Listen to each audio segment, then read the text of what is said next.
And so this is what I propose, and I'm certainly open to suggestions or changes to this, but this is how I see going forward with our discussion now. Basically, we have 4 decisions that we need to come to conclusion on. And the first is, does AGP 6 apply to temporary events, yes or no? If the answer to that is yes, and I'm not precluding that the answer is not yes, but if the answer is yes, then we need to determine who and how determines primary ag use of a site. What does that mean?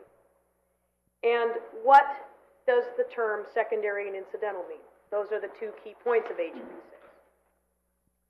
6. The third thing we need to consider is how is the prohibition on grading and construction, how is that to be interpreted and implemented? And that does include the question of the conversion of existing ag structures. So once we come to conclusion on that, then the fourth thing that we need to discuss is the question of whether or not multiple use, minor use permits should be used for multiple events over periods of years, or whether minor use permits were intended to be issued on an event-by-event basis. So I see that as our 4 issue areas that we need to resolve today. I'm curious if commissioners think I'm missing anything. Or staff thinks I'm missing anything? Okay, good. The only nuance is to your first couple issues about the AGP 6. And there is another question in there about what actually is primary ag use. Is it something that's real? And I didn't hear that in your... Well, that's where we have, first we need, because AGP 6 says there has to be primary ag use on the site and it has to be secondary and incidental. Right. So but staff is proposing that AGP 6 wasn't necessarily meant to even apply to. Right, so I understand the application discussion. So if we say yes, AGP 6 does apply, then we need to talk about what is primary use of the site and who determines so you already said that. All right, okay. So I'm sensing general concurrence from staff and commissioners that that's the way we need to proceed. So I'm interested, I think we need to hear from commissioners then about whether or not we think Ag Policy 6 should apply to temporary events. I'll go first. Carlin, you want to? I'll be happy to go first. Yes. And there's 2 reasons. One is because it has in the past, and because the ag, actually 3 or 4 or 5 different reasons. The ag department says it should, and I think if it's ag land, the ag department should have some say about it. And the other reason is, and this comes to where, the staff report was a little bit, I did raise my eyebrows when it said it may not. If it may not, maybe in the future it may not, and that's something for a change to happen if it's going to happen. But clearly, historically and currently, up until this staff report came out, it did, and it does. I don't really see it. Whether it should in the future, that's not what we're discussing. We're discussing whether it has, whether it does now, and I think that's totally clear from all the reports we've gotten, including staff. Okay, so that's 1 vote for yes, AGP 6 applies. Yeah. And second, yes, and just wanting to follow up and agree that it has applied and is being applied, and that is a policy change. If we don't want it to apply, that's something that needs to be looked at in the future, because it has and is, I believe, for now. We want to.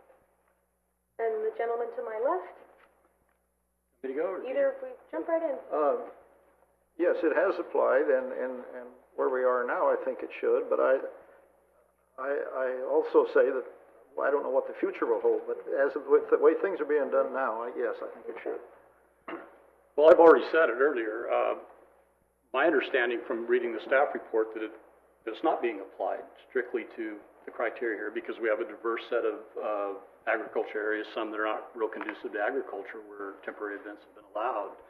And referring back to 3-5, I said earlier in the hearing that it talks about permanent structures, locate new structures, And so I think there's two distinct differences between a permanent wine tasting facility or a lodging facility or a restaurant than a temporary event. Now, maybe when the temporary events are being applied at such a mass quantity, then it becomes more of a permanent situation. But I tend to agree with the way staff's been handling it, being flexible and looking at these things on a case-by-case basis, because there's different impacts from different locations, and different Ag Policy 6 can apply in certain situations where it won't fit all others just because of topographic constraints or oak woodlands or the actual size of the ag parcel. And we can get into how we need to interpret Ag Policy 6, but the question before us right now is, does AGP 6 even apply? Because if we didn't think it did, then we wouldn't need to talk about how it gets implemented or whether it's case by case or whether we use standards. But am I hearing at the core that you think that... At the core, I believe it does, or it has, but I also see that it's been applied with a lot of flexibility. Right. So, and I tried to get that answer out of Mr. Isense here when he was speaking, is how he felt about that, a strict application or a broad application where sometimes it can't fit into a box because not every situation fits into one box. Well, we've achieved our first unanimous consensus determination here, because I also think AGP 6 applies to temporary events, and I'm going to spell out the exact reasons why, because I would like this to be reflected in our resolution. It applies because it's part of the general plan, and because our general plan policies need to be applied evenly and consistently in and amongst each other. And I was actually kind of concerned at the concept that we may be sort of cherry picking particular types of uses and determining that general plan policies don't apply to them. And I didn't really see the rationale for that. AGP 6 says it allows limited visitor serving and incidental retail uses. Now, temporary events are definitely a limited visitor serving use. They just clearly are. Staff had said, well, temporary events aren't specifically called out in the ordinance.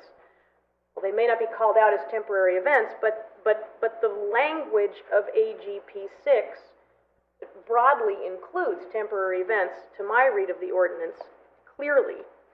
So it allows the limited visitor serving uses in ag areas that are beneficial to the ag industry and farm operators, etc. It is a use of the land, a temporary use versus a permanent use, but there is no question but that temporary events are a use of the land. And Ag Policy 6 is intended to apply to visitor serving uses to be sure that all uses shall be clearly incidental and secondary to the primary ag use of the site, comply with performance standards in the LUO. So that's why I believe AGP 6 applies. I believe I put it in my little notes here. To have ag land not subject to certain ag policies is to fundamentally undermine both the intent and the practical application of the county's general plan. How else would you know when an ag policy does or does not apply to any given parcel of ag land? Well said. Well said. So, that appeers to be That's the easy one. solved. That was the easy one. That was sort of like the tertiary treatment question. It was. Yeah. So the next question, move on to the more. So the next question is, how and who should determine what constitutes a primary ag use on a site for which a temporary event has been proposed? How do folks think we should determine what is a primary agricultural use?